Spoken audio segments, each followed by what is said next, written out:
আমি এটা কথা সকলোৱে স্বীকাৰ নকৰিলে অপৰাধ হ'ব পাৰে। আমাৰ স্বাস্থ্য একেবাৰে বেয়া।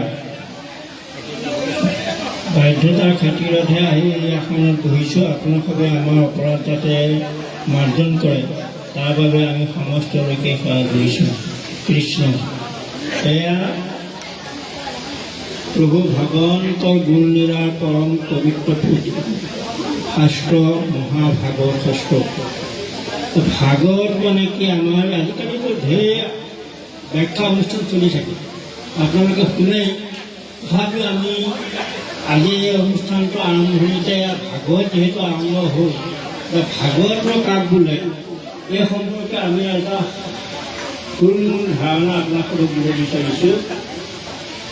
ভাগৱত মানে কি, ভাকাৰং ভাবুকজ্ঞেয়ং, গকাৰং জ্ঞানোদ্ভৱম, ওকাৰং বৈষ্ণবী জ্ঞানম, তকাৰং তত্ত্বদৰ্শনমিতি ভাগৱত বৰ্ণনা। অৰ্থাৎ ভাগৱত জানিবলৈ হ'লে, ভাগৱতৰ তত্ত্ব ৰস পান কৰিবলৈ হ'লে এতিয়া আমি প্ৰথমে কি হ'ব লাগিব, ভাবুকজ্ঞেয়ং, ভাবুক হ'ব লাগিব, চিন্তাশীল মননশীল হ'ব লাগিব। অৰ্থাৎ ভাগৱতত কি কৈছে এই কথাটো আমি অকণমান ভিতৰত আমিনো কি শুনিম, কিনো ক'বলৈ ধৰিছে এই কথাখিনি আমি ভাবুকজ্ঞেয়ং, ভাবুক হ'ব লাগিব। তাৰ ভাবুক হ'লে কি হ'ব, গকাৰং জ্ঞানোদ্ভৱম। আমি যেতিয়া চিন্তা কৰি কিবা এটা কথা মনত মনন কৰিম তেতিয়া আমাৰ কি হ'ব, জ্ঞান হ'ব, জ্ঞানোদ্ভৱ, জ্ঞান উদ্ভৱ হ'ব। ওকাৰং বৈষ্ণৱী জ্ঞানম, তাৰপিছত কি জ্ঞান যেতিয়া আমাৰ হ'ব তেতিয়া আমি আমাৰ বৈষ্ণৱ জ্ঞান বৃদ্ধি কৰোঁ।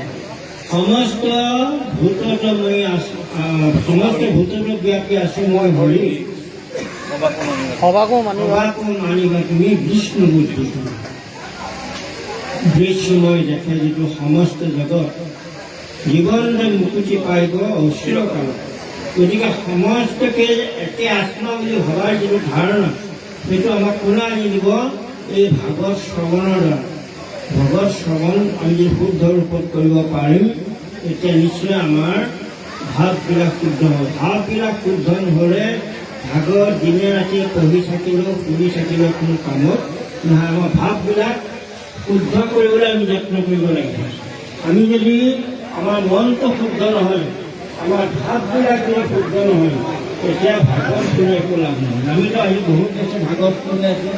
আমাৰ যদি কোনোবা এজন বয়োজ্যেষ্ঠকো সোধে যে ভাগৱত আপুনি শুনিছে, আজি কি ভাগৱত আলোচনা হৈছিল, ভাগৱতৰ কোন অধ্যায় আৰম্ভ হৈছিল, বাপজনে কি বুলি ক'ব, মই শুনিছিলোঁ, শুনি খুব ভাল লাগিছিল, কোন অধ্যায় আৰম্ভ কৰিবলৈ গমেই নাপালোঁ।